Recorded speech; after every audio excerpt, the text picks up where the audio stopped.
Hello, and welcome to episode 77 of the Sci-Fi Podcast. From Atlanta, Georgia, I'm Nick Zoutra. On today's podcast, I am pleased to welcome Dr. Deepanwita Dasgupta, Associate Professor of Philosophy at the University of Texas at El Paso. Deepanwita's research interests are in the philosophy of science and history of science, with a particular focus on the non-Western context of scientific practice, especially the Indian subcontinent at the turn of the 20th century. Her 2021 book, Creativity from the Periphery, presents the story of a nascent physics community in India during 1920 to 1940 by using a cognitive philosophical framework. To explain those contexts, Deepanwita proposes the idea of a peripheral creativity. In other words, cases in which a hard constraint turns out to be a great resource for creativity, giving rise to new lines of thought. This reasoning allows her to look outside the context of the privileged scientific communities in Europe and North America and look into various modest and frugal practices and see them also as examples of scientific reasoning. With this idea, she is now working on a second book manuscript, which formulates a vision for the 21st century science, both as cognitively diverse as well as a wisdom-producing practice. A part of this project is to launch a website titled Science in the 21st Century, which will feature short articles, columns, future reflections, as well as potential ideas for research drawn from both the sciences and the humanities. And thus, without further ado, let's bring in Deepanwita.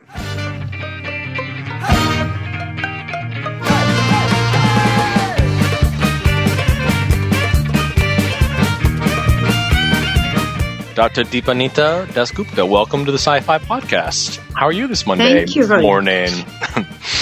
It is still morning here, so yes. Thank you for inviting me. Oh, thank you. I'm so glad we got to connect, and we just had a little brief chat about how some of our other familiar connections and things. It was really fun to learn of your connection with your advisor, Ron Geary, former Indiana University alum.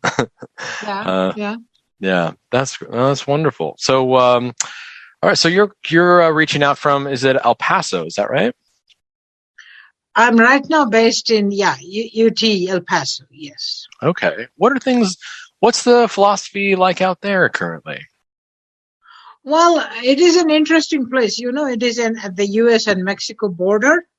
So this department, I think, traditionally has done a number of things. Of course, ethics. Latin American philosophy. Latin America, this is a place for it, Mexican and various Latin American philosophy. But in ethics, it has particularly been strong on all kinds of, let's say, immigration ethics. Interesting. Various kinds of, let's say, epistemic injustice. But we also have faculty members who do very much analytic philosophy. Ethics, metaethics. There are two very long-standing faculty members. They do various brands of continental philosophy. We have one faculty member, Steve Best. He's a kind of well-known name in animal rights, especially a very activist brand of animal rights. But they all do continental philosophy. Some do analytic. But I think the staple of the department is basically Latin American philosophy and various kinds of things related to the border studies, of course, immigration ethics, things like that. So I'm the only philosophy of science person here. So, yeah, it's funny. I was actually just discussing with the last guest we had on in terms of, what it might be like being sort of the philosopher of science in a department that's not necessarily a philosophy of science department. What's that been like for you? No, actually, it has been very interesting. And I'll tell you why. Because this university, I think, right before the pandemic, 2019, it finally became an R1 institution. Okay? And it is on the back of a number of chemistry and border biomedical research center projects. Wow. So they study various border-related diseases. One of them is Chagas disease. It was considered to be a Latin American disease, but now it is gradually migrating in the north. So on the basis of very similar things, Border Biomedical Research Center, chemistry, and other departments got big grants, and that is how it became an R1 institution. So, and this department has a long-standing tradition, more than 10 years old, of teaching research ethics for those people who hold NIH and NSF grants. So we do have a kind of pipeline with the practicing scientists on the other side of the campus. And when I joined 2015, I taught various research ethics courses with another faculty member here. And gradually I understood that what kind of philosophical interaction do the scientists need? Because I think it is incorrect to say that scientists are not interested in philosophy. You just have to ask them right questions and in the right moments. Especially people who have done the scientific game for a long period of time, and they have all the grants that the world and published probably 90 or 100 papers.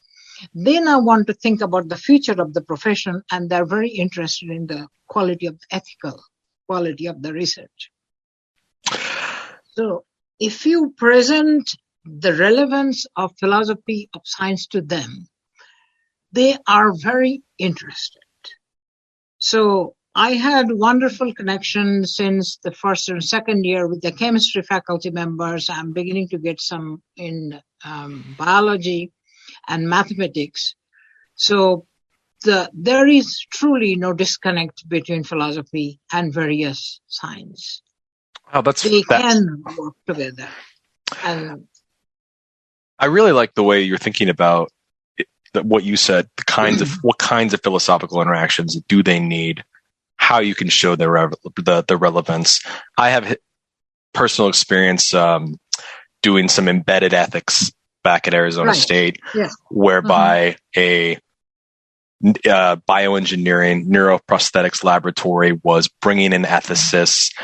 They had lots of grant money. They had lots of interesting projects. They were trying to see sort of take some bird's eye views and find some other aspects of things, working with ethics centers there. But I think all philosophers of science, we can contribute that way. I mean, the traditional understanding is that philosophers can only help with the ethics part of it. But I think it goes more than that. Philosophers can ask them questions. And with those questions, what can happen is they can give a kind of vision, a kind of long-term vision. Because the grant structure, most of the grant structure today is 5 years, 6 years, something like that. So that constrains your thinking in terms of 5 or 6 years, maximum 10. Okay. Mm-hmm. But what philosophers can tell you, at least make you aware that what is going to happen to your project once it is outside the door of your lab, once it is out in the wild, once it goes into those communities for which it was not even intended in the first place. So they can ask questions not only about values, but about questions in terms of what is it that you're looking for, what kind of cooperation. We talk so much about diversity, but we mostly talk of human diversity, not conceptual diversity. And one of the questions I have been asking them that is it possible for science to make connections with different bodies of knowledge all around the world rather than replacing all kinds of knowledge? Is it possible for you to cooperate with a different body of knowledge which has different ontology, not necessarily the same ontology? But together you can work and produce observable results, replicable results. Is that possible? So philosophers can ask them wonderful questions, can think about the history of the discipline, can help them formulate new kind of teaching materials. I think today's science textbooks are mostly about creating a professional, not an enlightened individual. Mm. So that's one thing philosophers can do, ask them to design. I've asked many of my chemistry colleagues to see if they could design modules, teaching modules about change and transformation phenomena in nature, about chemistry's history in terms of craft, in terms of something that was used for making soaps, making dyes, making medication, food preservation material, instead of straightway jumping into physical and mathematical format. Right. And apparently some things have been done, and if sufficient number of approaches done, we could have, a kind of, like, think of science as a building with two wings. On one side, the professional wing, but another side, different kind of wing, which is open to all kinds of humanistic and artistic and other sorts of productive thinking. And philosophers could be the kind of people who can walk back and forth, because most philosophers of science can read the language of science and understand what is being done. Well, so it sounds to me, I mean, I started off just by asking, what's it like being the sole philosopher of science in the department? But you have taken it seems like you've taken it upon yourself to really find those connections, or perhaps they were sought out to you with across the aisles and with scientists, from chemistry, from other departments. I mean, I think this is great. Coming from a department where this kind of thing happens, a little bit with the teaching, for example, there are some, I've taught like a human biology course where it's like first part of the semester is more history of biology, and then the second part is focusing on communicable diseases, history of vaccination, things like that. And so there's a little bit of like humanities plus, but you're making it sound easy, to be honest. You're making it sound like all of a sudden, and maybe it is. That's what's interesting. Like, I'm like, well, this is great. Everybody should be doing this, or at least not. That shouldn't be the sole focus, but yeah, sometimes it's not so easy. And so, what I found, I think on the basis of the little bit of conversation I've had, it is not difficult. I'm not going to say it is easy, but it's not difficult. I think the best way of teaching these courses would be a team-taught course rather than a single instructor. So that there should be two instructors. One should come from the science side and the other from the philosophy of science community. And together, they can design different modules and act as each other's resource person. And in the very classroom conversation, and I think these are best done online so that these conversations could be recorded. You can create a kind of hybrid language, rather than simply talking in terms of a profession. You go into its values, you go into its history, you go into the very fact that even the textbooks, they have changed so much with time. One of my students, he took several philosophy of science courses with me, but he's actually going to do his PhD in neuroscience. And, neuroscience students have to take a whole number of chemistry courses. Right. And in chemistry courses, he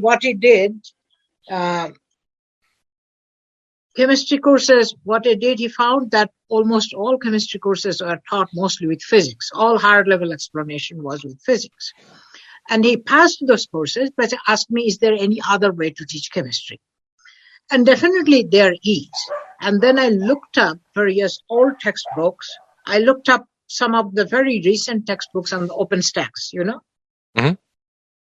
Then I looked into some older textbooks, early 20th century, and towards the late 19th, and some of that, they do not yet have periodic table because there was no periodic table yet. And then I went even back about 40 or 50 years.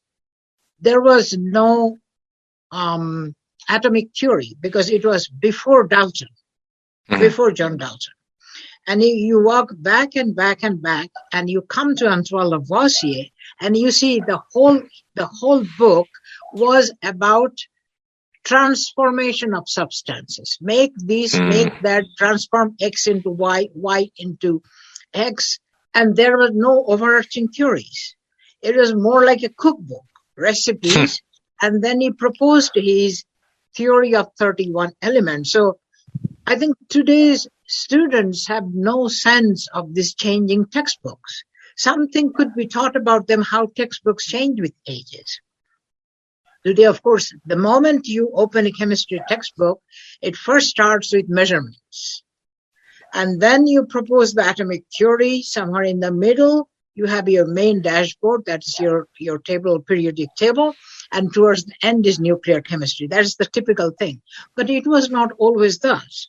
And moreover, I think I've forgotten the exact date, sometime in 1819 or something, there was this woman, I should remember her name, but she had written a number of books about natural philosophy. Today they will be physics and chemistry and economics, entirely in dialogue form. Because back then science was a thing of entertainment. It was a public entertainment. And we could revive some of that. We could simply walk back, tell at least our graduates and undergraduate students that this is how things develop. Textbooks did not always look like that. Things did not always look like that. And that will be an aid to imagination. And physics, of course, we know where it came from, natural philosophy, thinking about laws of God and so on and so forth. But it is not so well known that chemistry also had a very interesting, pragmatic, practical, problem-solving, bound with ordinary life path.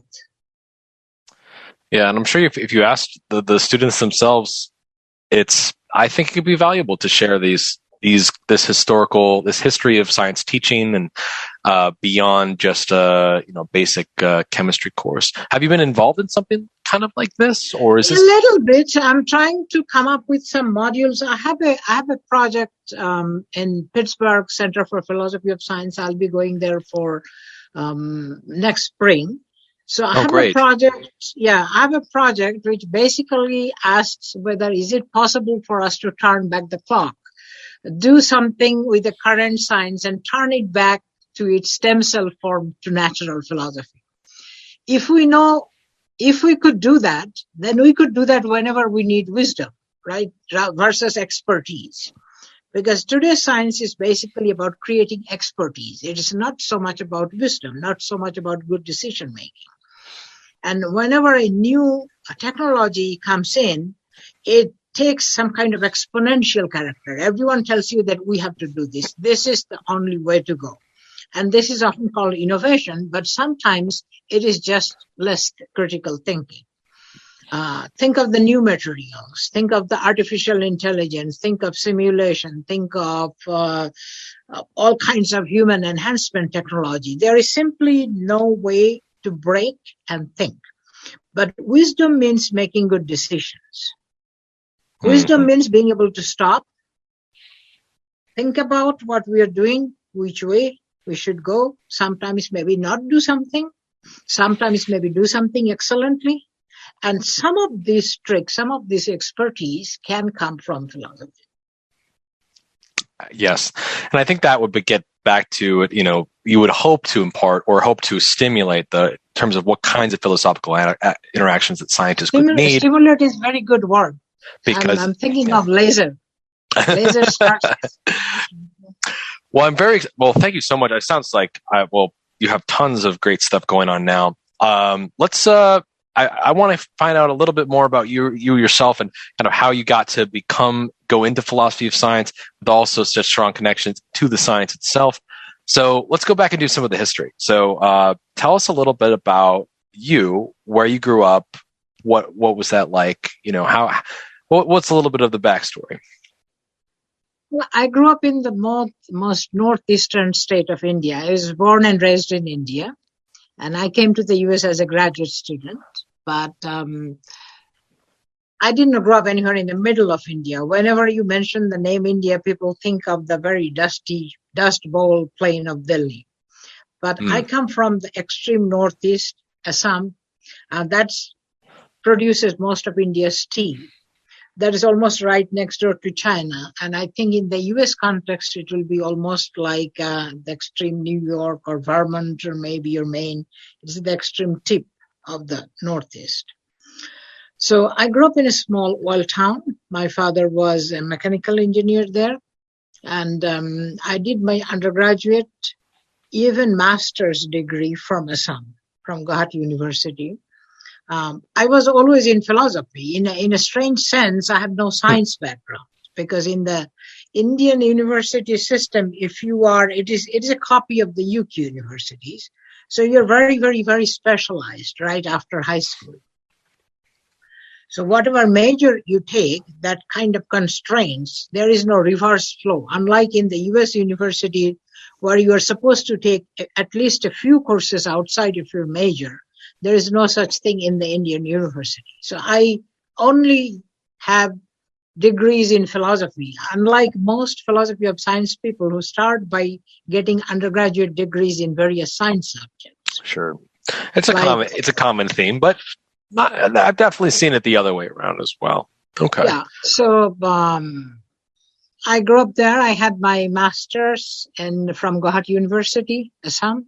And then we moved to Calcutta, which is a big city in the eastern half of India.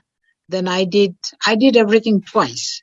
My first PhD was from Jadavpur University.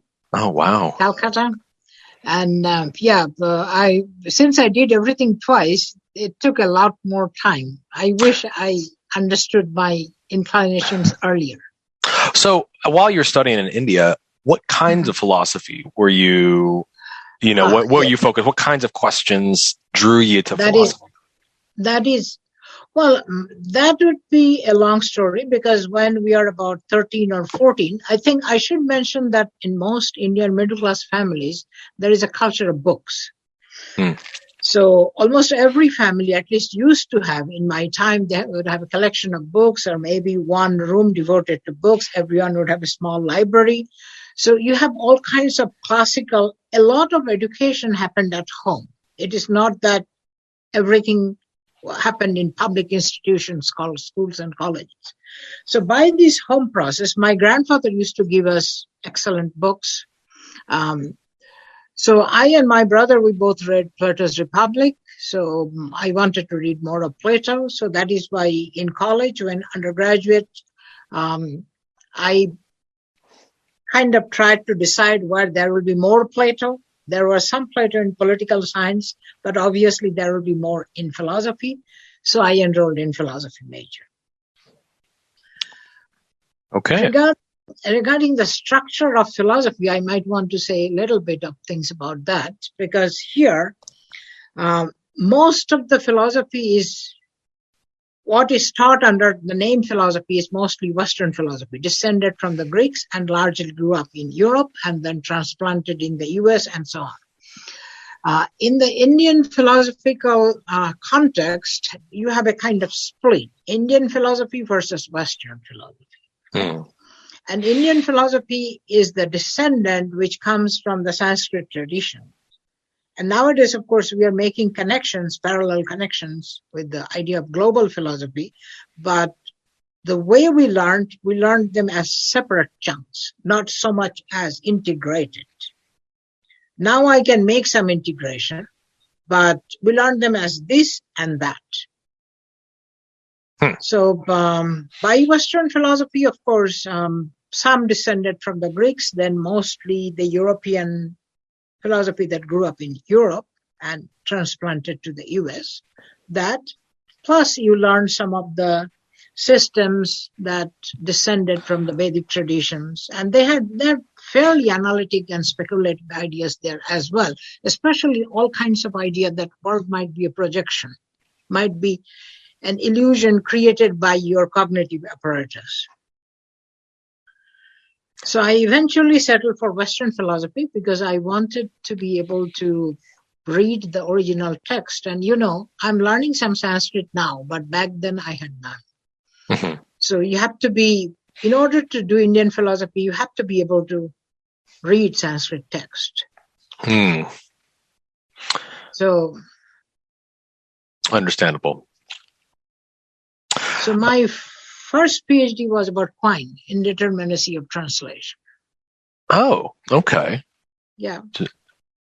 So history of analytic philosophy a bit, but will the focus in philosophy of science?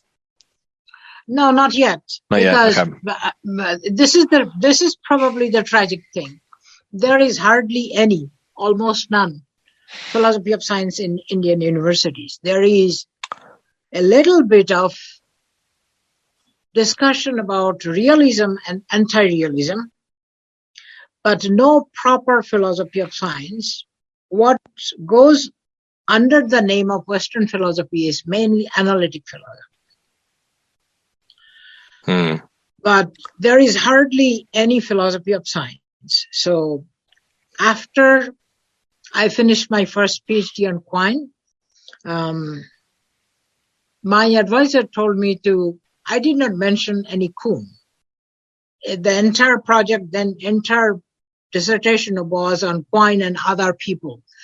But my advisor told me to read Kuhn a bit because, there you have a kind of oral defense, which we call viva in the Indian system. Of course, viva is the Latin term, but it is a lot less friendly than the American system.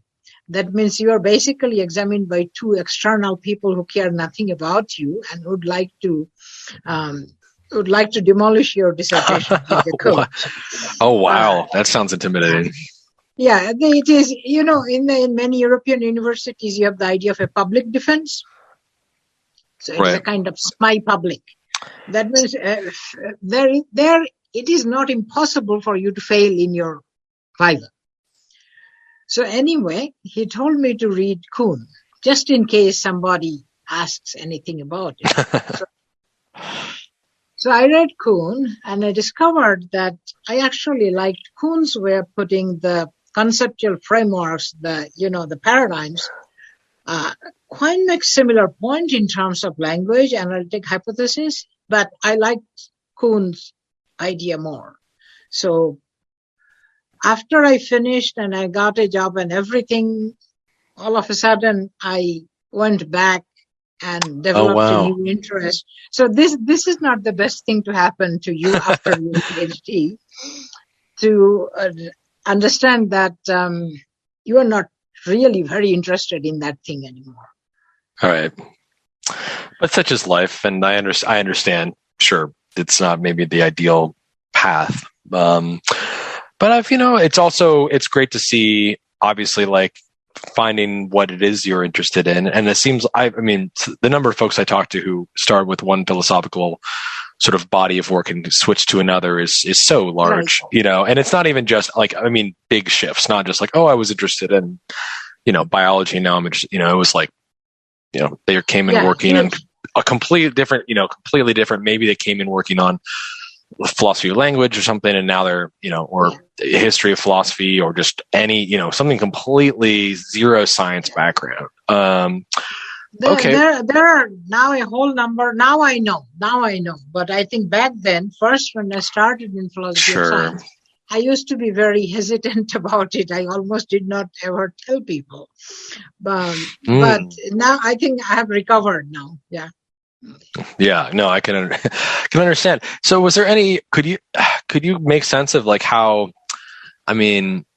why there was such a lack of philosophy of science in Indian universities, and has that changed at all? Yeah. No. So far as I know, it has actually become worse because the previous generation in my time, they're now reaching their 60s and 70s. And so far as I know, there is no replacement. I can tell you why. That much I have figured out. It is because in most colonial and post-colonial context, science is often thought that you borrow it from the West, And so whatever thinking about science, they will do all that. We'll just execute it. And indeed, that science is a matter of thinking and figuring out how the way the world is and what is the best way to know about this world. It is not even that. It is basically what Feynman says, cargo cult science. That means you are basically modeling the behavior of a group of people who are sitting there. Mm-hmm. It is the kind of thing that actors do. It's a bit like that. So I see. it is not exactly a compliment, but I'd give you an example, okay, from a movie. There was a few years back, there was a Hindi movie made about a fictional scientist who is engaged with the people and does not talk like a specialist and so on.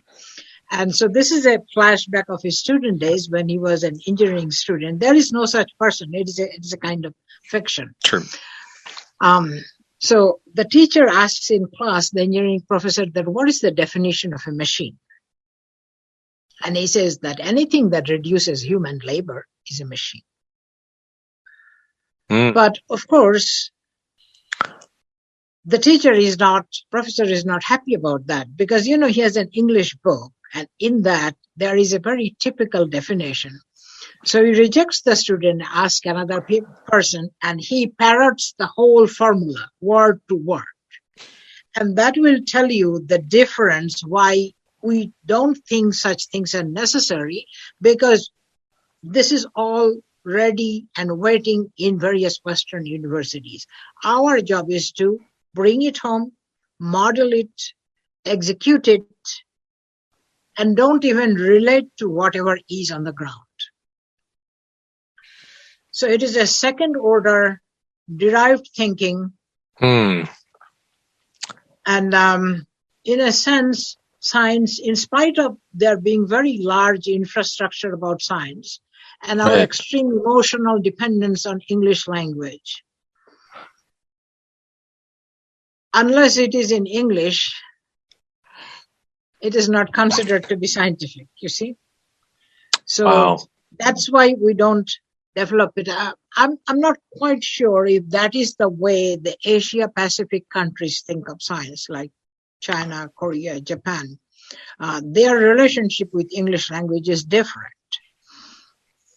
The emotional relationship is different. They use it, but probably don't feel quite so enslaved by it. But the Southeast Asia, the entire Pakistan, India, Bangladesh, to them, if you ask someone whether you speak English or not, they will act very insulted, because to them, not being able to speak English means you are not civilized. It is the old colonial baggage. Yeah. And part of it leads to several tragic circumstances. One is that you might have some problem sitting in your backyard, but the researchers on the ground pay no attention to it, and they publish on the various fashionable subjects, which is done in various other centers, unless someone from France, Germany, England, and United States suddenly take an interest in that. So we don't consider much philosophy of science as necessary at all, and because what is there to think about science? It is there. It is real. We have to learn it, execute it, model it. That's it. So it sounds almost like the perspective of science relates to more like almost like an engineering perspective, perhaps, where like science is often used in service of application. Definitely interested in research and development and interested in truth, or interested in but not so much so far as asking these bigger questions, or reflecting on the need and or the abilities for application in some way. But not in Here is what I think. I mean, there are plenty of, we have today, actually, we have an enormous scientific infrastructure in terms of education, in terms of research institutes, in terms of lab, in terms of output. The size of the thing is enormous. Right. And it also absorbs probably a good bit of national budget. That's not what I mean. What I mean is that there is a certain kind of creativity it should be with science, whether even though your infrastructure could be very small. And it is out of that creativity that you ask the basic questions about the world. And I don't think we think of science as explanation of the world. We tend to think it as something that those Westerners did, and it fetched them tremendous power. And in order to have a share in that power, we must cultivate this. Okay, so you're right, as kind of a second order modeling exactly. Yeah, okay, that makes sense. Yeah, it is not a subject-object relationship. It is not a myself and the world relationship. There is a third party always in between. Right, and so we're third modeling. Party is that. Yeah, that's interesting. I would be interested to see. Yeah, and I'm sure has someone. I mean, have philosophers of science written about the scientific aims of Indian universities and the scientific infrastructure as it's carried out when there is, or as it could be in generally non-English speaking countries where it's so heavily where there is this connection to then, there's just different aims coming from different places. Well, I tried to say something like that about my book, not necessarily the aims of the community. It is more like when you have the beginning of a scientific community coming up under that extraordinary and somewhat tragic situation where they are under the power of another group, how do they think of science? Well, it seems there are two ways you could do. One is you could do a lot of follower science. But on the other hand, you could do extremely speculative and extremely risky science, because that way you can make immediate name. Right. So it is like an actor. You can play small bits of extra, or you can go for a very do something very out of the ordinary. Well, can you think? Were there examples of that happening? Yeah, I did give 4 examples. Yeah, I did give 4 examples in my book. Okay. They were my case studies. Yeah. And it seems normally what we think is that the best science, the most creative science, will come out from those communities where you have tremendous mentor, tremendous connections, research and resource. And I think that's not quite true.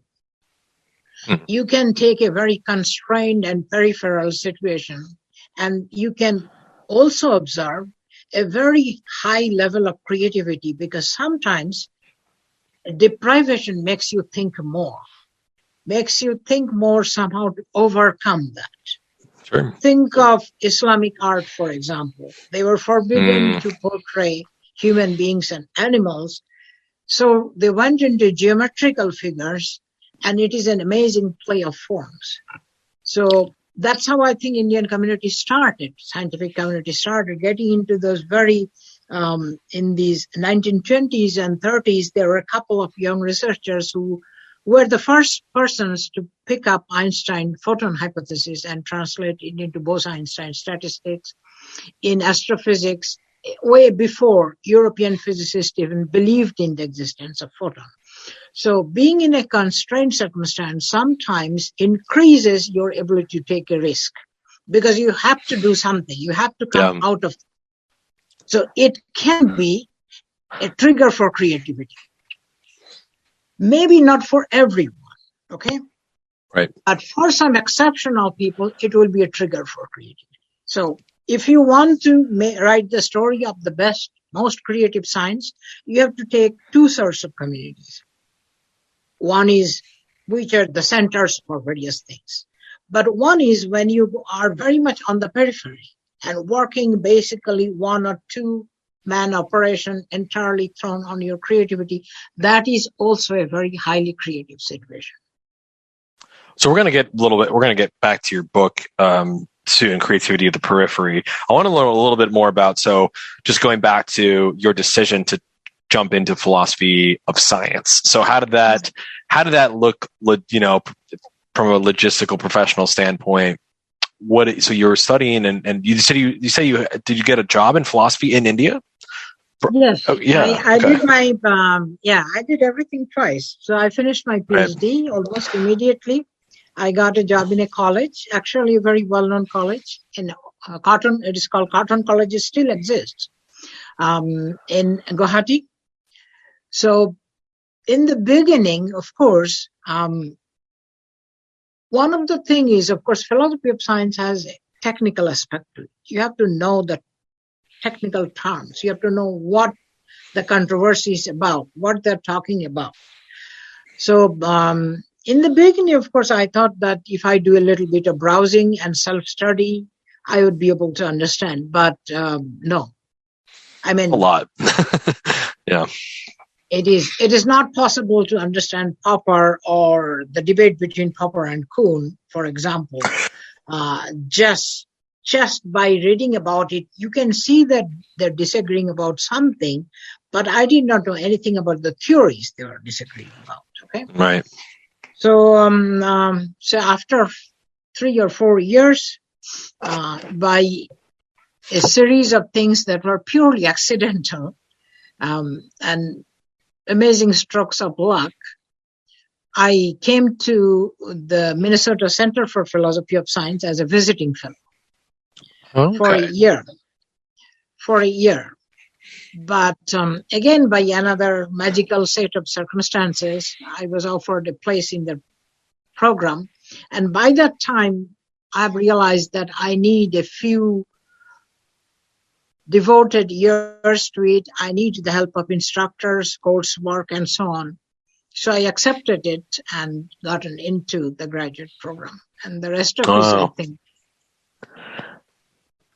Fantastic. I mean, that's just, yeah, I've met other folks who've, like I said, have had entire other careers and then have gone, PhDs in biology and have then, felt the need that I can't just pick this up on the side. This is something that I really need to devote for complete time and complete immersion to. And right, it's not an easy decision, I can imagine as well, going into in some way, probably.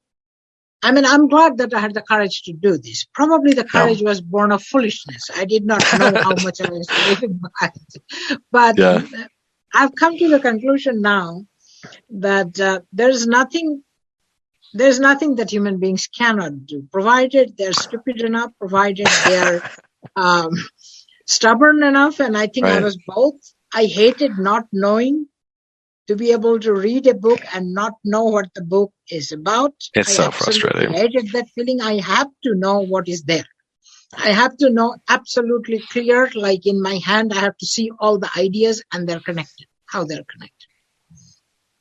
But I think today I'm very glad that I did it. And I did not really have much interest in analytic philosophy. I think that was more about out of the fashion, because analytic philosophy was then back in fashion in my universities.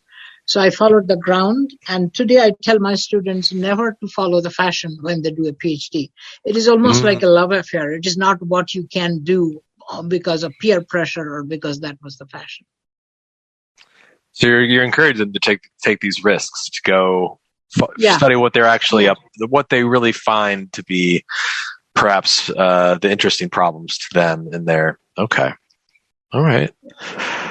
So studying it, so doing your, so you had the opportunity to do, it was so in Minnesota, University of Minnesota, it was a philosophy of science. Was it a history HPS program, history and philosophy of science? Yeah, there is that. Minnesota has quite a big tie-up. There is a history of science and technology program. And back in my days, it probably still is. They also had a very good tie-up with physics. Mm-hmm. So every Friday, we go over to the physics side, and there is a philosophy of science or history of science or maybe a physics talk, and everyone has coffee and cookies together.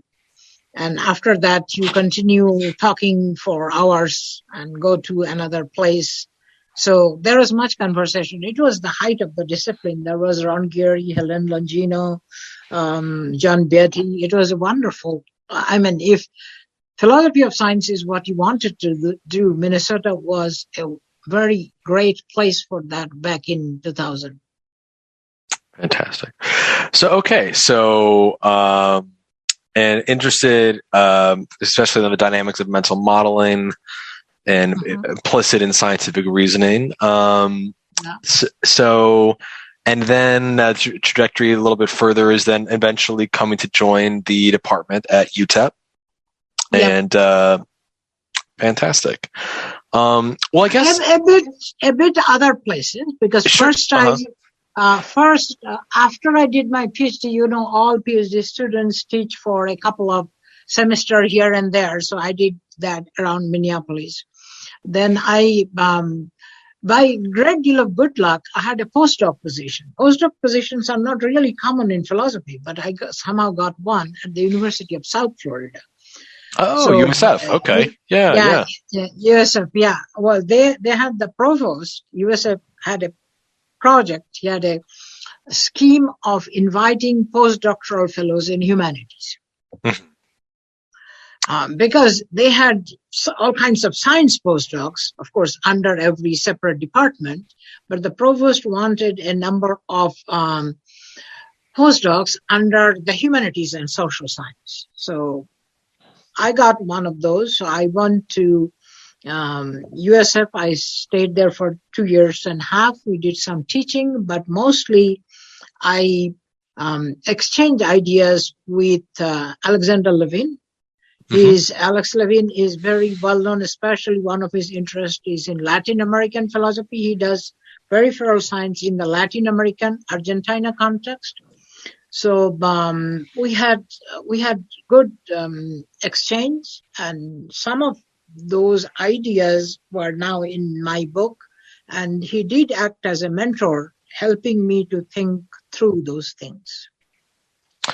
Yeah, so why don't we jump into your I see here. I looked him up a little bit. I will focus on this reference to peripheral science, science outside Europe and North America. So, your book. So I imagine is this a culmination of work? I imagine from studying from postdoc at USF and then continuing on, at least a little bit of. I imagine somewhat informed there. But so your book titled, I'm sorry, I'm going to get this correctly. Creativity from the periphery. Okay, so tell us a little bit about how you came to think about. Tell us a little bit about the history of how this book came to be. What kinds of questions were motivating the writing of this book, and go into telling us a little bit of just how you can explain it. Well, here is the thing. So when I first started, I had one of the things in philosophy of science in your coursework, you can do an entire set of coursework in philosophy of science and never even have the name of any non-Western country or its scientific output even mentioned. Okay. You can do that entire thing talking completely in terms of England, France, Germany, Australia, Netherlands, a bit of Russia, if you must include periodic table somehow. Yeah. And the thing is, all the examples are basically from various Western and then the Western generated societies like United States, Australia, whatever, Canada. And my advisor, Ron Geary, is very well known for his emphasis on cognitive process in science. So he saw science not as a play of theories or not even play of historical forces like Kuhn, but it is the creation of the human cognitive mechanism. So I think I liked the cognitive model of science. It is something I discovered that I was pretty good at. Even though I've never heard of cognitive science back at home, I did excellently, very well in all the cognitive science courses that I took. It is an analysis which I found came to me quite natural. And then I wanted to apply the same cognitive analysis onto a set of case studies from the Indian context. Because one of the main problems of applying any philosophy of science analysis to the Indian or Latin American or maybe any other Mexican material is all the non-Western case studies are basically put in the history of science or sociology of science or STS. They are not exactly part of the rigorous philosophy of science. So I wanted to create a cognitive analysis of science with material that came from outside the Western context. So I started, of course, with some Indian material because that's what I knew best. I did not know about Latin America and other back then. And then I looked for cases. I looked for some of the very well-known examples of people who really started the Indian scientific community. And I tried to understand, as a philosopher, what it is they did and how that started off a small community, which eventually became the large scientific structure of today. So that is how I took 4 cases. One is the case of Satyan Bose, the Bose-Einstein statistics, C.V. Raman, the Raman effect. Raman instrument, it is a common instrument in most chemistry labs. The Raman spectrography is one of the commonest material to know what something is made of. Mm-hmm. Then a couple of others. One is, of course, Ramchandran, who discovered the structure of collagen, which is in our skin, in our bones. And that was the third analysis of biomolecules. The first was the alpha helix, and then was the double DNA helix, and the third one was the collagen, which was created almost single-handedly by a very young Indian scientist, Ramchandran. So once I had those material, I tried to think through it. And I applied some kind of cognitive analysis, and that is how the dissertation was finished and written. But then when I came to UTEP, I started to think in more general terms, not necessarily Indian terms. Is there a model in this that could be applied in general, in other contexts? Basically, we're thinking of a scientific community which is not just face-to-face with the world, but it is next to another bigger community. So it is a 3-place relation. It's not 2-place relation. Right. So I think that's what the book is about. The book talks about a framework. It has a part 1 and part 2. And the part 1, the idea is that if your scientific position is such that you do not have the entire epistemic machinery to produce science. You have to depend on another bigger community to do that, particularly for consensus, particularly for acceptance, particularly for other research problems. Can you then still produce big science? Highly creative science, wonderful science. One of the major problems of doing science under constrained condition is you can't produce very good work. And that is the general wisdom that people will tell you, that we are better off importing others because we just cannot produce very good work here. Mm. That is what I tried to examine, and I think I came to the conclusion that is incorrect. When you are put in these highly constrained situations, there are 2 possibilities. One is, of course, that some people will just try to model themselves on others, follow our science. But there is also equal possibility that the few will accept the challenge and turn it completely the other way around. They will take the constraints and turn them into creativity.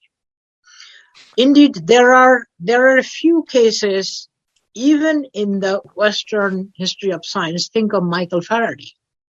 Faraday never wrote an equation in his life. He did not have the mathematical training, but James Clerk Maxwell tells us that Faraday was a wonderful mathematician because in his visual terms, he formulated exactly those ideas, put them together, which could be then written down in an equation. So for Faraday, is the very constraint, the lack of early training actually made him a more creative person. And so on for many other people. So if we just remember this, then the very notion that we cannot produce a good science or good anything, good philosophy, unless there is a lot of resource, a lot of mentors, a lot of community. This turns out to be incorrect. There are certain people who take these risks and take them wonderfully and produce the highest quality of work. I mean, I'll give the example of S.N. Bose, who was the first person to come up with the quantum statistics. And the reason why he succeeded in a strange way, because he was not trained by the European physicists who basically thought of light as a wave. If he were trained by them, he would have absorbed their pattern of thinking. Because he was an outsider, simply reading their stuff through the journals and books, he was able to put their ideas together and notice exactly the gap. And sometimes newcomers who are working by themselves and working on the toughest problems on their time can produce the most creative ideas. And this can apply to philosophy or economics, to anything. So this is the idea in part one. I've tried to give some framework for it. I've taken the work of, let's say, Herrn Longino, Philip Kitcher, Ron Geary, and so on. And largely, I tried to develop a cognitive analysis. Not necessarily historical. Cognitive analysis that will be faithful to the history, but it is basically, you think of the mental models those people were picking up from various places, right? And how they transform those models to arrive at a certain result. So it is a cognitive analysis. It can apply anywhere from Australia to Canada to India to any place. And I gave 4 examples in part 2 from the Indian context, but I think you can find similar examples in Latin America. Yeah. Indeed, one great example you could find is Eastern Europe. Even though we identify Western science with Europe, it is actually, we're talking of Western Europe. Lots of enormous territory in Eastern Europe. We never talk of that. But we know that there are tremendously creative personalities there. In fact, Marie Curie was Polish. It is just that Poland had the historical connection with France after Napoleon. That is why those Polish girls were coming to the French universities to get their degrees. So we forget that there is a periphery even within Europe. And there could be various racial peripheries within the United States, and can take many situations and just replicate that framework. Yeah, my mind went to just smaller kinds of universities or programs, R3, exactly, maybe even teaching colleges or things, or even like the perception of constraint. I was curious, curious to see. It'd be interesting to see like what that looks like. I imagine there's historical cases as well that could be further explored. I think I found one. I was looking for if anyone taught chemistry differently, and I found a book called Caveman Chemistry. Kevin M. Dunn. He teaches in a small college, and that's where he came from. These hands-on projects. That means you basically go through the process of discovery from the caveman up, and accidentally discover sometimes units, sometimes textiles, sometimes soap. You mimic the path of discovery. If we just keep this in mind, I think we'll not make quite such distinction between the bigger place and the smaller place. Science is a property of the human mind. Like all good things, is the property. It is the demonstration of the power of human mind, and the power of human mind remains the same, no matter what constraints you go. So now going back to the Indian context, much of the examination-based teaching that we do, that we are teaching for the test, we are teaching for these big exams, joint entrance, and so on. It is an entirely waste of time and human material. should go into the institutions of learning to grasp something, to understand something, not to mug up an English textbook. Be in agreement with you there. A lot of people would. Yeah.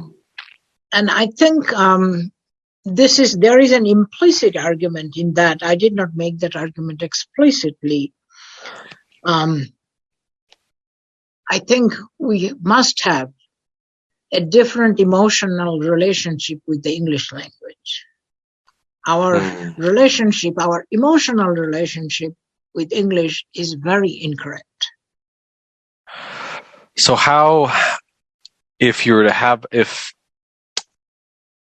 would you go about identifying and approaching a different kind of relationship for Indian researchers, Indian scientists, Indian philosophers, Indian students? What would that look like? I think one of the things I tried to do, I have not finished doing yet, is what William Whewell called consilience of induction. That means have separate paths that converge on something, maybe. So instead of just relying on English, maybe we could learn 2 European languages, because I'm in the process of learning some French, because French have equally, in fact, more glorious history rather than just the English. In fact, the French are more spectacular, more brilliant.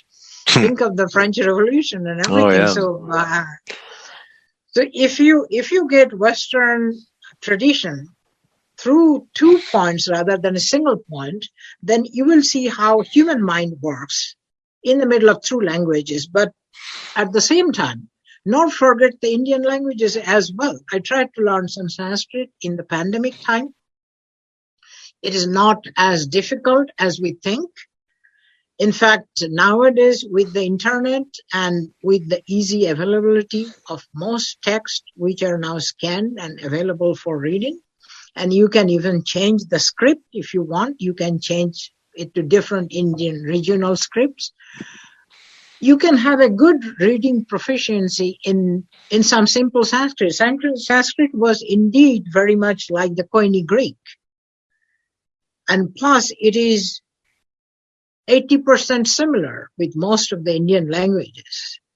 Compared to that, English is not mutually intelligible with any Indian languages. Right. You learned it mostly by having it shoved down your throat. If you can survive that, I think we can survive a bit of Sanskrit as well. So I try to experiment with my cognitive mechanism, So I think one way of changing these incorrect and very improper emotional relationship should be just you expand your horizons. Okay.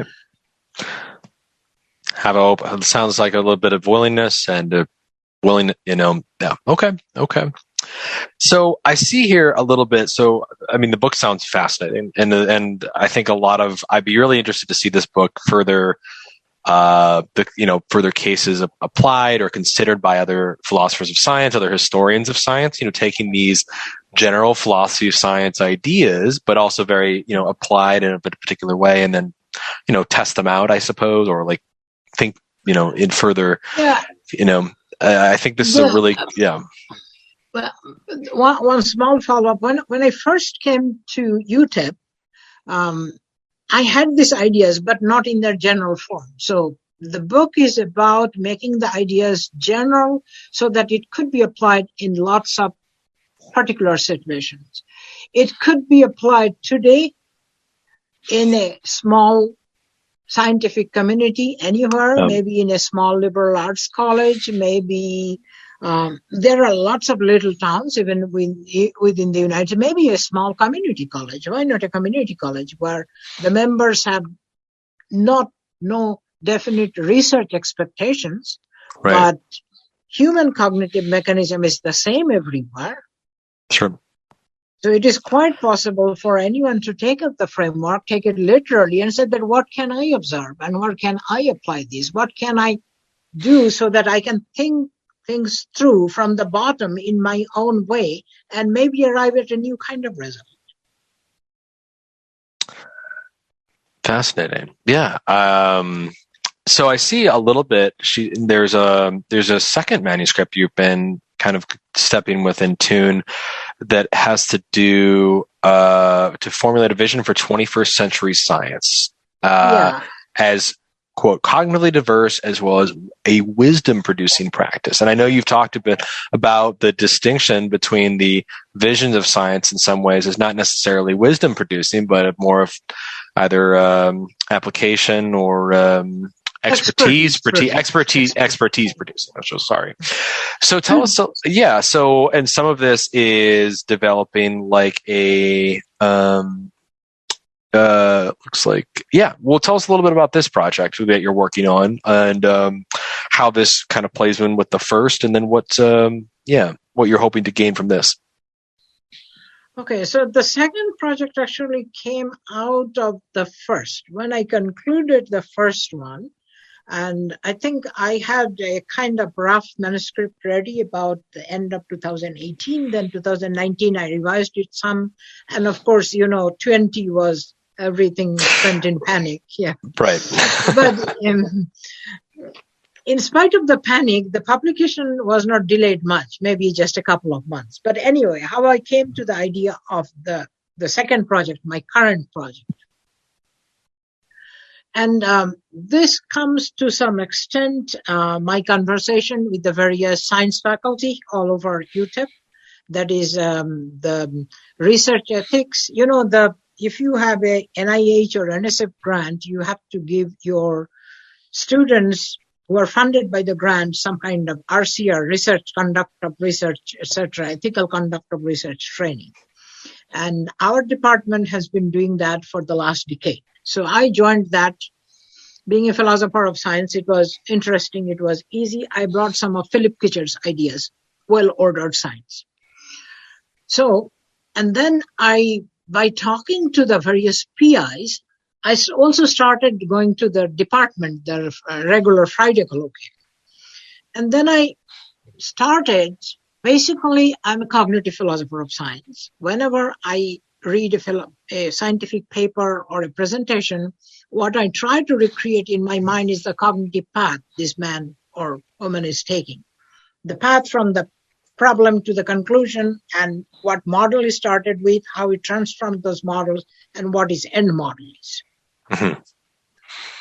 So I tried to do that mentally, and many of the times I could see that they followed one path, but had simply did not think at all about another possible or another parallel path. Or maybe they thought of these about like 20 years, but did not think about what will happen to these for 50 years. What is going to happen if you spend with these technologies for a long time? Essentially, it was a grant-based thinking. 5-6 years, as long as the project is in my lab. Once it is out of my lab, it is basically out of my hands. So most of the questions I used to ask those presenters was about this. I mean, have you thought of this possibility? What have happened to this? Can you cooperate or collaborate with completely another group of people who have the same aim but a different ontology? And then I began to notice that actually the scientists, they liked those questions. They said, these are very good questions. We never have time to think about them. And it is nice if you're reminded about it. But the thing is, and they had some of these aims themselves, which come up in their first slide and the last slide, and the middle is entirely all about mechanism. So I kind of noticed that even though nowadays the common wisdom is the science has no business for philosophy, and people like Feynman and Stephen Hawking said philosophy is something, it's a dead discipline, that's not true of people who are on the ground. Many of the times, actual scientists would like to think about these long-term things, values, aims, where they're coming from, what their life was all about. And the more professional and successful they are, the more they're attracted to these. It is just that we have taken this common wisdom so far for granted that philosophy of science community does not try to engage with the scientists directly. Mm. And once I did somewhat kind of just trying to be friendly and collegial, I thought that, well, there was this older things called natural philosophy, which was exactly that. And natural philosophy is where science came from. So if the problem is we often don't have a longer vision or, sufficient wisdom for taking good decision, then we can fall back on the default mode of natural philosophy. And in that case, natural philosophy would be just a meta level for science. Then the problem became that how are you must have some discourses that will support this mindset. Mm-hmm. And how to produce those discourses, exactly what? Because today's science, especially graduate students, undergraduate students, they are trained entirely in the expertise-based mode. They do not have any history of science. They do not know that it was once called natural philosophy. They do not know that Newton was an alchemist and not a physicist. And in fact, this is not just undergraduate students. I have seen younger faculty, including postdocs. They also do not know that. And most of them think that science existed forever and will also exist in the present form 400 years down the line. So these are enormous gaps in knowledge. So then I had the idea that maybe there could be a revival of natural philosophy, and it could be done at least 3 fronts. One is we have to have some kind of hybrid teaching material. We have to have the feedback of philosophers in the research questions. I think today's, even in my graduate days in Minnesota, I saw that philosophers of science have kind of accepted their second order status. Mm. So the idea is that there is science and it creates knowledge. We should exactly let them do whatever they do because they know best. Experts know best. And philosophers will be right here, quite removed, and we will simply analyze their actions and will give sometimes the best account for them, maybe, but not necessarily prescribe anything. Mm-hmm. And I think philosophy can prescribe something. And there is a lot of stuff that is going on in science, which is which is more about building models, creating expertise and problem solving. They're not science in the sense of understanding or curiosity. In fact, this creates a problem for democracy too, because increasingly science is becoming something like an ATM machine. So people will have their demands, put in the demands in the ATM, out come a technology. The greatest example is probably the vaccine. Okay, right. But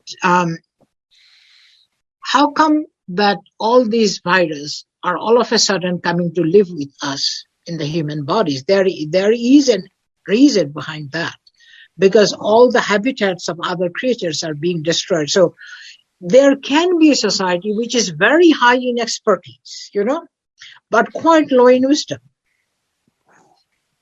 And I think we're coming close to that.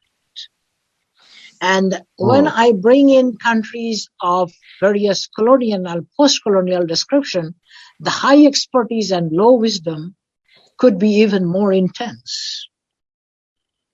Because all those communities have to pick up these modern science within the space of 30, 40, 50, 60 years. So there was, as you know, there is something called accelerated MBA. So it was by the accelerated MBA path. And when you do something very quickly under high pressure, there is a chance that there could be some disastrous error in that. Absolutely. And I'm so sure, that's the idea of my revival of natural philosophy and trying to see if it could be plugged once again into the teaching and research process of science. If we could cooperate with other bodies of knowledge, with different ontologies, if we could create research ethics modules that is not a case of commandment thinking, Right. but appeal to your imagination, a moral imagination, creative imagination. Commandment is never a good way to teach anybody anything. The first thing you forget is the commandment when it comes to critical situation, okay? And creating this new teaching module. So the idea is that if something could be produced that many of the science faculty could use actually, then it will grow like seed to a plant. Most scientists are quite attracted to the ideas, but they're so busy and the demands of the days are so great that they do not have the time and not even training to boil down, create a practice out of those large ideas. You know, this is something philosophers are pretty good at. This is what they can. And I've seen I've spoken directly with scientists who do have that capacity. However, it seems to be, and this is just maybe in my limited experience, that they tend to be coming from those privileged universities. Like they come from, where it's like, they can, I'm talking top 10 universities where they're like, oh, philosophy. I've written a philosophy of science paper. I've written a history of science, and they're psychologists at Harvard, and which is great. And they're, publishing hundreds of papers, but they just happen to be within this sort of privileged community that is open to that, as opposed to maybe like another R1 that could be open to that, but it's much more, it could be like University of Minnesota, biology department or something like that. I mean, I don't want to make any assumptions, but that's just my limited experience of the scientists who, it varies though. It varies, but I think generally there's a big problem. I think what you say, it perfectly agrees with my prediction.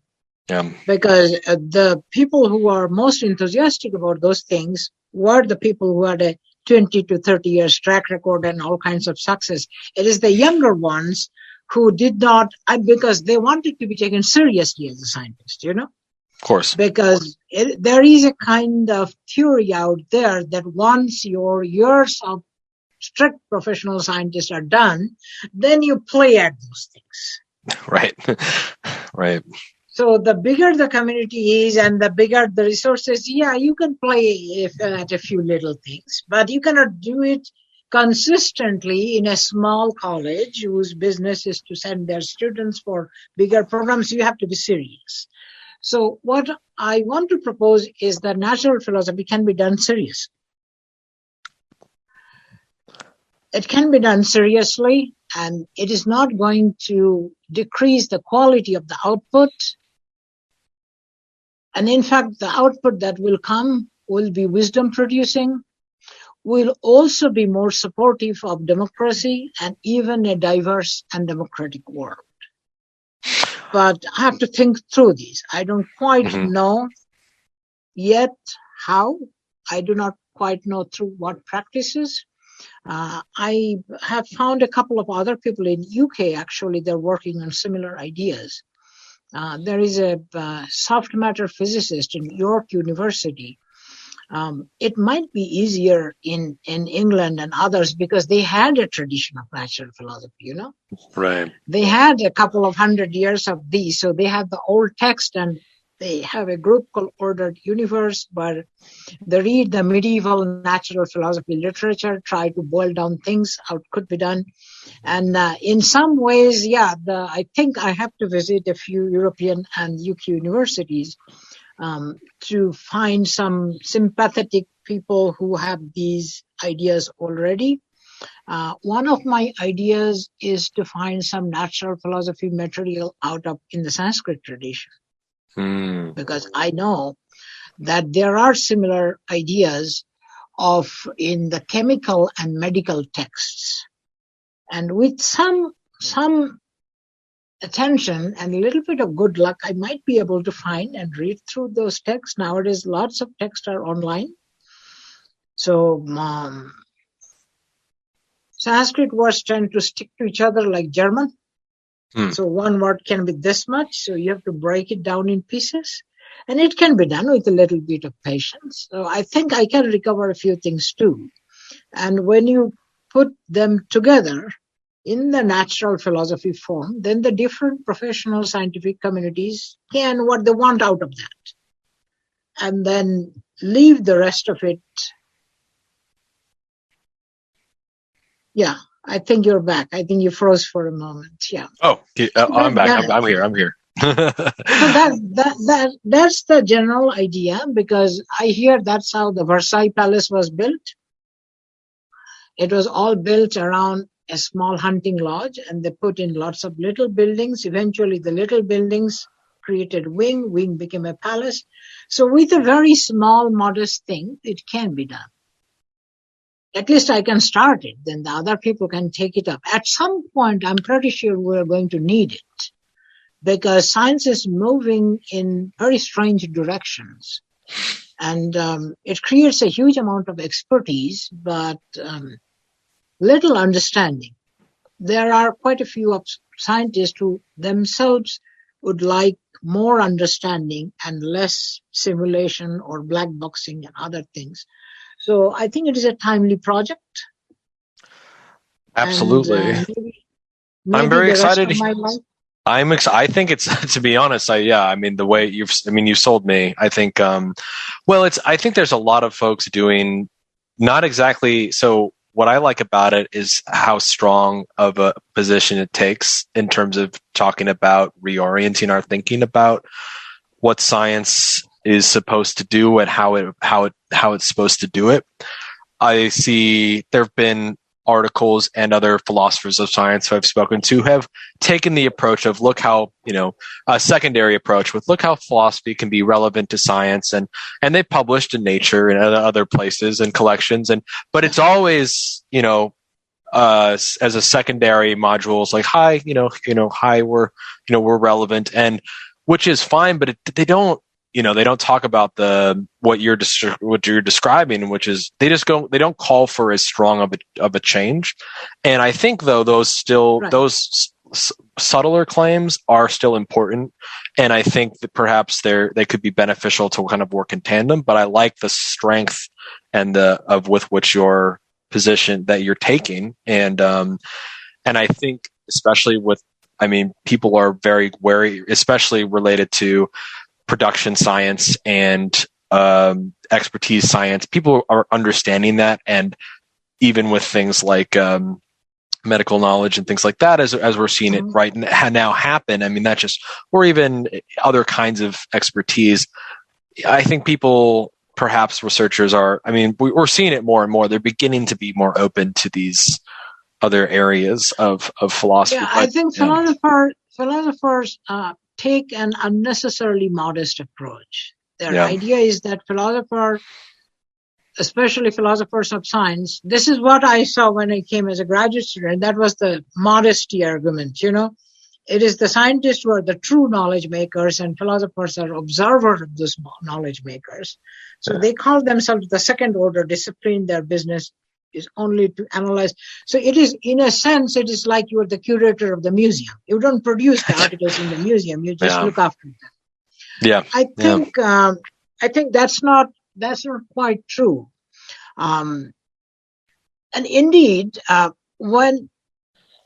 if you slightly uncover a few technical terms, a lot of physics and chemistry, even biology, I think I'm more interested in physics and chemistry than biology, are perfectly understandable, because basically they talk of a mechanism or a calculation or large sums of data summed up in some few pictures. Okay, I've not even said anything about social sciences, but even social sciences need some wisdom. We are very high on intervention techniques and therapies, and psychology is developing an enormous and probably not so wise marriage with neuroscience and biology. And this is the way we are trying to understand human nature. And it's not necessarily very wise. But let me just speak of natural science for now. We are creating these enormous technologies.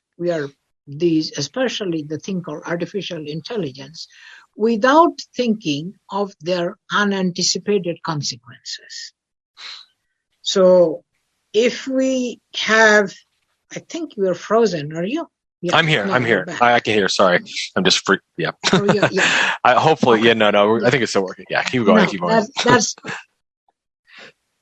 So I think generally, instead of the modest way of philosophers of science think themselves, have made themselves accustomed to think about the scientific situation, we can take a more confident approach and say the knowledge-making process it's almost like a 3 or 4 story building. Okay, So at the top, you can have those collaboration with natural philosophers, and this includes not just philosophers but other brands of humanistic thinking, like artists, poets, playwrights, people who create movies, stories. And then from there, you can have your separate expert producing. And from there, even further down, you go to some kind of community or public engagement. So you can think of something like a 3-story building, and everyone has an apartment of their own, but it is all within the same building. It is still, after all, the same household. Rather than the splitting household and say that we only want one scientist produce their knowledge, I think that is an unnecessarily modest proposition. We can simply revive the modes of natural philosophy, and everything that we call science today came from natural philosophy. I also have a probably even more bigger claim that if we redesign our knowledge like this time on a global scale, I'm not just thinking of the European discourses, but you include other things too. We can even have a second enlightenment. I don't see any historical law why enlightenment has to happen only once. Right. I think it can happen multiple times. I mean, this all sounds. I mean, I love this way of thinking, and I think this is, in some ways, I think perhaps if you were to do some case studies, this is already the way that some science is already done, right? But perhaps just not on large scale. You know, not everything though. But certainly, there's not most of science, but you could find some examples where this kind of collaborating is. But it's not the primary model or the primary. I mean, right. You know, from my last talking with my last guest, where there are particular sciences, for example, with climate science and medical science, where they deal with consensus conferences, where it's all expertise developed to make authoritative claims in regard to things. That seems it's the model, but then obviously there's philosophers of science and others who are considering, you know, what do we really get from these consensus conferences? How should we think more about them? Are there ways of adjusting, or what is medicine might be a good place to try a wisdom approach, because after all, health is everybody's concern. Yeah. And we know that modern science, wonderful as it is, it has some limitations. And medicine probably is least bit bothered about the source of knowledge. They're more bothered about the relief to the patients. Probably if you have a room full of patients suffering from something, you don't care what remedies come from, you want to give them. It works. Large scale sciences like climate sciences, protection of the environment might even make wisdom approach one of their primary modes. Physics has a very good tradition of natural philosophy. They can simply make use of that. But nowadays, you know, there are these lots of new sciences, the material science. They create new material, various simulation, artificial intelligence, pharmaceuticals. These are the places where probably wisdom approach has to seep into more.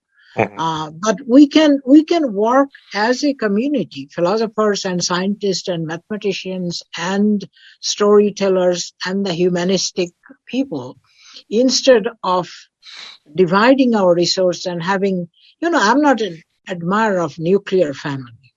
I think intragenerational family, and I make the epistemic argument that we should not be nuclear families. Well, thank you so much for discussing this this is going, I'm very excited to read your first book. The second, this sort of grand design and grand vision sounds very exciting and very interesting. And you've definitely made an impact on me. And actually it's felt, especially in the, critiquing the modesty approach, which I kind of had only assumed was the only way, because it was more, and somewhat of it was a strategic in terms of just foot in the door technique to get in with the scientists, because they, it's sometimes it's hard to be, if they don't know what you're up to or their approach, and if they don't understand the relevance, but there's a difference between just being modest as a person with these individuals and then being modest in your claims of how then later your work is relevant, or how, like what you actually then go to do. And so I think it's it wouldn't be necessarily such a bad thing to take these strong positions and defend them. And I think you could get a lot of people on board with you. Be interesting to see how you go about strategically. Yeah, just like getting some other sources, other folks who are maybe interested. That I learned from my peripheral scientist, I think, because instead of taking up a modest small things which they could have solved, they took up the biggest problem of their day. Yeah, why not? There are probably two ways you can get your foot in the door. One is doing something, small and manageable, cut your coat according to your cloth. But the other is giving someone a very dazzling vision. Right. Well, let's end on the final question. Perhaps this will be related or perhaps not. What do you take to be the greatest challenge facing philosophy of science today? Well, there are two. One is, of course, let me say actually all three. Okay. And that includes the sciences as well. First is philosophy and all humanities. It is facing an enormous challenge, right? Humanities is getting less and less, attracting money, less and less tenured faculty positions. So those departments are basically shrinking. And a lot of new hires are one or other kind of visiting positions. You just don't build a good department with a strong student presence that way.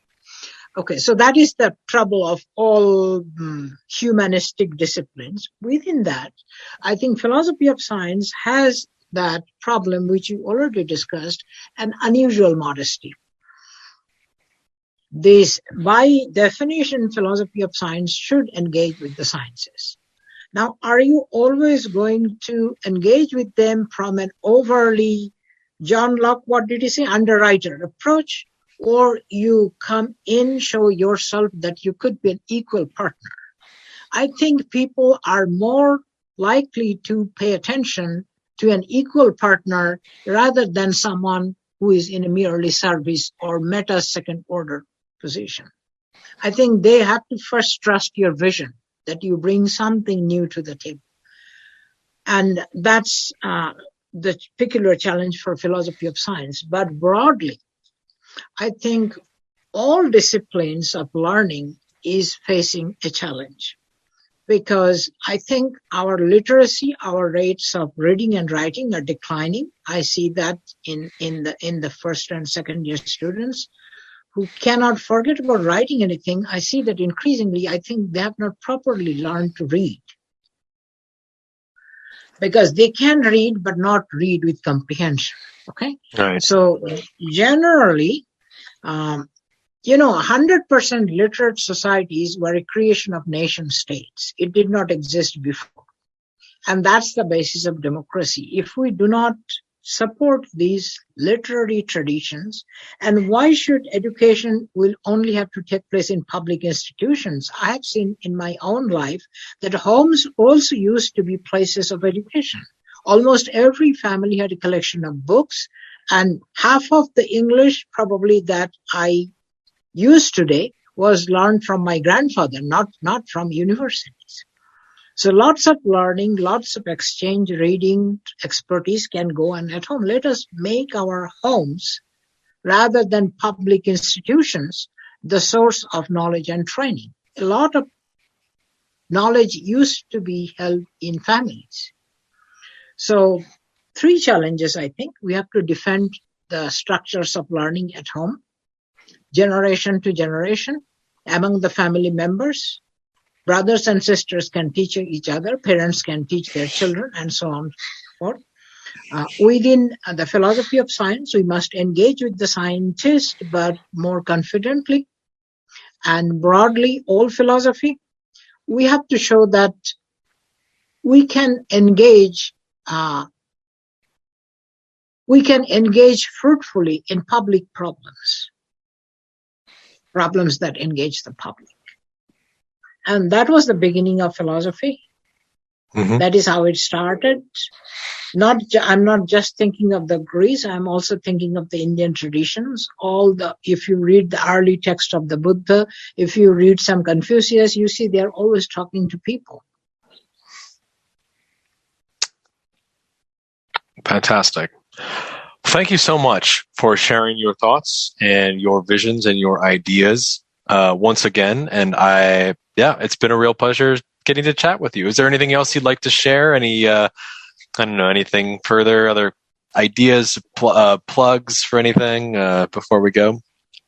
Well, thank you for inviting me. I'd like to know when your dissertation comes out, and would like to take a look at it, of course. I sincerely appreciate that. Hopefully by the at some point I'll send you the abstract or so. It's hopefully by this year's end we'll be wrapping things up. It's been long enough, so very excited. What is the topic? What is your topic of the dissertation? So it's in philosophy of medicine, more specifically philosophy of psychiatry. And it's related to diagnostic concepts. So things like relating to, in some ways, it's related to understanding scientists' formation and use of diagnostic concepts in classification. So in particular, trying to understand the determinations of broadening and narrowing of a concept of trauma, traumatization in terms of, and then that's implication in diagnosing in relating to mental disorders. And so what's really interesting is, trying to understand. There's just a ton of disagreement amongst psychiatrists and psychologists in general in terms of understanding the role of particular concepts and how and what to do with those. And so it's actually, I find it very fascinating to kind of perhaps from talking to you, it's understanding like a cognitive model approach would be interesting to understand exactly what these folks are up to. But I've been interested in looking at the kinds of values that influence their decisions, but then also perhaps taking a stronger stance in terms of making my own recommendations and prescriptions toward understand like kind of what to do exactly in these particular issues. I have a question. Increasingly, I think we are coming up on diagnosis upon diagnosis, and everything turns out to be some kind of a disorder. So, is it not rather the case that our concept of what is normal has shrunk to an alarming extent, that there is only this much thing is normal? Think of someone like a whole lot of quantum theorists actually had very odd personalities. Paul Dirac, for example.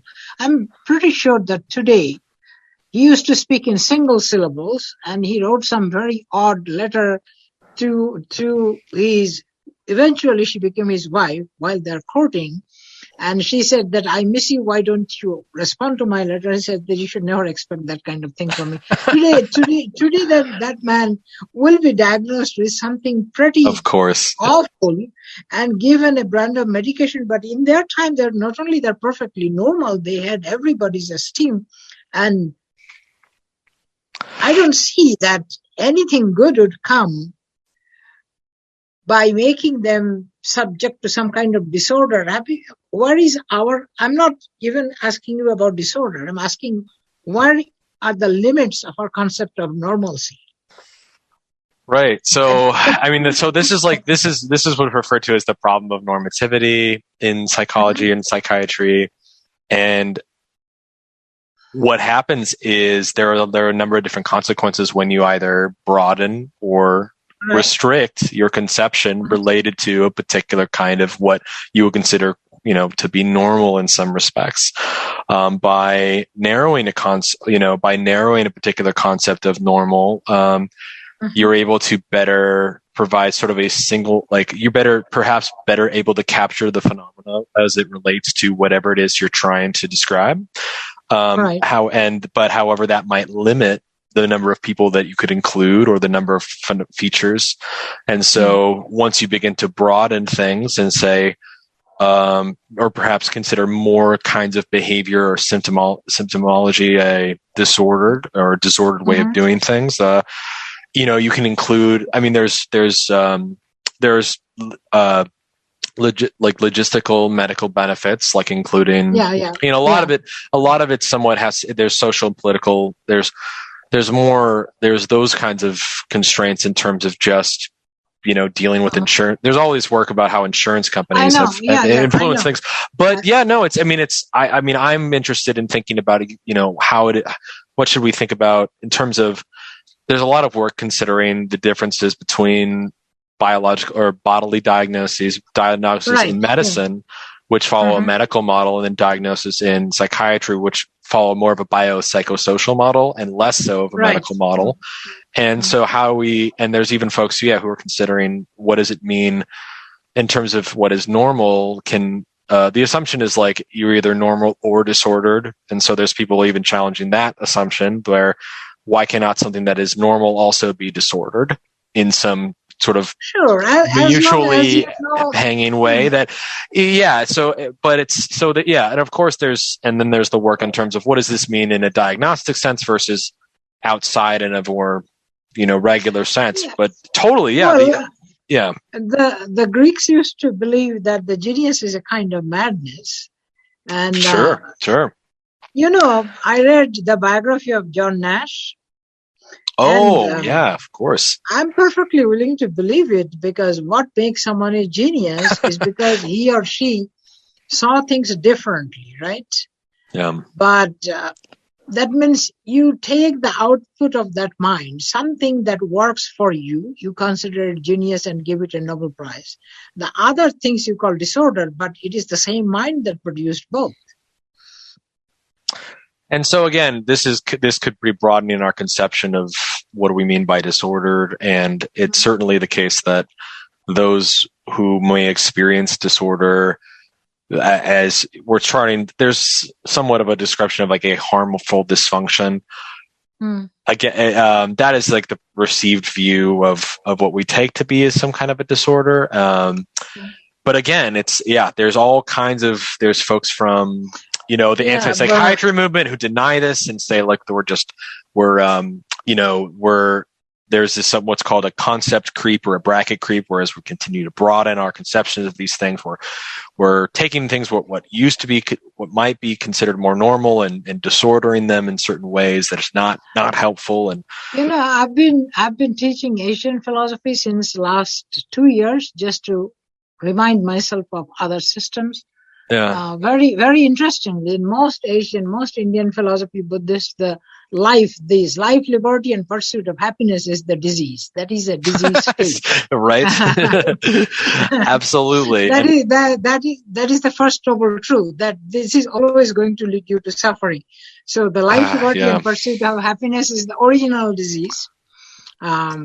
And the symptoms are everything else that comes out of it. Yeah. Freud did say that civilization will always lead to neuroses. Yes. The two are, But anyway, I'll be very willing to read of course. your dissertation. I'd be happy to send you a chapter or something, or just, I will. I'll definitely keep it. Thank you for asking. I appreciate that. Yeah, it's still working. Tell me a bit about your podcast. How long is it going on, and if there is a website where I could go and access? Yeah, sure. And for those, it's so I'll send you a link too. But it's it's sci-fi podcast.org, and then I also am on the platforms like Spotify, Podcasts. So it's an application you can download, and then Apple Podcasts. So if you have like an iPhone or if you have an iPhone, you could get it on Apple Podcasts, and then if you have an Android, you can't get Apple, but you can get it on Spotify, or you can follow along. Like I usually post them on Facebook and on Twitter, so we can connect there, and I can. I know I'm friends with a lot of Facebook folks who are philosophers of science now, and So how many podcasts are there already have been created? How many? I think there's like 70. I think you'll be the 77th. We just did 76. So I was trying to go for like a weekly thing, and then I ended up taking a sort of a pre-completion teaching position just before the pandemic that kind of threw things off. And then I was, then COVID I just didn't find the time. I just want to congratulate you. I did not know that such a resource existed. No, because then I can give my philosophy of science seminar folks to listen to some of them and maybe sum up and they use it as a kind of teaching resource as well as something else. Sure. Perhaps I could connect you to that, because there's other folks. So there's folks who have been on the podcast who have then done that exactly, where they've assigned an episode, for folks to listen to. Maybe it was them, or maybe it was someone else that they really liked. And basically it was myself and that person having a chat. I'll send you the link, and you can scroll through, because we've gotten, some of the seminal people of philosophy of science. One of the problems, well, maybe not permanent problems, but temporary, is we nowadays tell them to write papers, right? But before they write papers, I think you must listen to some philosophical conversation that gets the idea of how to structure things. Because mostly people write in the chat mode nowadays, or they write like as you talk on phone. So no full sentences come out. So let's hope that, you can probably enter their minds through multiple ways. So maybe. I think perhaps listening to these, it's helped just as a student, even as a graduate student of philosophy, and then, considering myself, further along now, it's been great for me just to understand the way, not all philosophers of science think alike. I think a lot of them have been trained similarly. So I think it's there's a lot of similarities, I think, in the thinking, but it's especially when there's different, they're in different features of philosophy of science. It's great to see, them explain their ideas, explain their arguments, and the kinds of questions, the kinds of assumptions that interest them. And so, I think like having students listen to them, to people talk, they can get a sense of, this is what it means by philosophy of science. This is what it means by what does doing good philosophy of science mean? And, and for me, that's what I started doing this podcast, is I was interested in that question. Like my advisors kept telling me to do good philosophy of science. And I'm like, well, what does that mean? Right. And they said, go read so-and-so, go read, somebody at UC San Diego, go read this person. And even still, I couldn't get a sense, like it's in terms of deconstructing and analyzing it. And so just talking to people for me has been a much bit more educated, much greater learning experience. You can't avoid or perhaps do without like actually reading some good papers to really see and watch the moves that are being made. Reading a paper could be hard, given that people nowadays do not really read those things. Most people only read chats and emails. These conversations could be a very nice middle ground. And the second thing I noticed, because I teach these research ethics courses, very often I see that the science students, that the only thing they can do is to report information. They cannot create an analysis at all. They cannot analyze anything. The greatest problem, many of them have greatest problem in getting what is called utilitarian reasoning, consequence reasoning. And that's strange, right? Because compared to Kant, compared to virtue, utilitarian reasoning is pretty straightforward. But that's what we think. We have had some experience with this, but they have the greatest difficulty. All they can do is X did Y, and then they did this research, but no analysis of anything. Yeah, and it comes out, I think it comes down to lack of training to be honest. I mean, perhaps lack of experience for earlier on, but it's analysis is not necessarily valued or I mean, it's encouraged, but it's unfamiliar. It's a new thing, or it's and I think some have the capacity, but they're not asked to do it over and over and over again, or doing it in a way. So, yeah. Well, I just sent the link in the chat. So you should be able to click on that link, and you can scroll. It should come up with the most recent episodes. You can scroll up and down and then click to older episodes and at least go through. We've got, I'm sure you'll recognize some names for sure on the list of folks. And, I'm not sure. Yeah, there's definitely, there's some. I'll definitely look at. Yeah, take a look through. I mean, I'll have to find out I think it was Robin Bloom who had done this, where she had assigned a episode or something for her philosophy of medicine or course. But yeah, I think I'll do exactly that, because this is very helpful, that between the just ordinary conversation and a published text, maybe the dialogue, the conversation could be a happy middle ground. And Aristotle did tell us to pursue virtue. Do some mean. Yeah. Well, thank you so much, Deepanwita. I don't want to take any more of your time. But this has been a pleasure. Wonderful. Thank you. Yeah, definitely keep in touch. I hope to meet you at some point, and I'm really excited to hear about your further, the further projects. And I'm sure there's tons of folks I know who would be certainly interested in coming aboard and being, or at least, folks to talk to help to help to further work it out. I need to talk to people with this idea so that they can say that this is how I would do it, and then combine them. And so, since you have already interviewed so many people, you are a node in the network. So I'm very happy to meet you, and thank you very much for having me. Thank you. Have a great rest of your Monday afternoon now. So take care. Bye. Bye.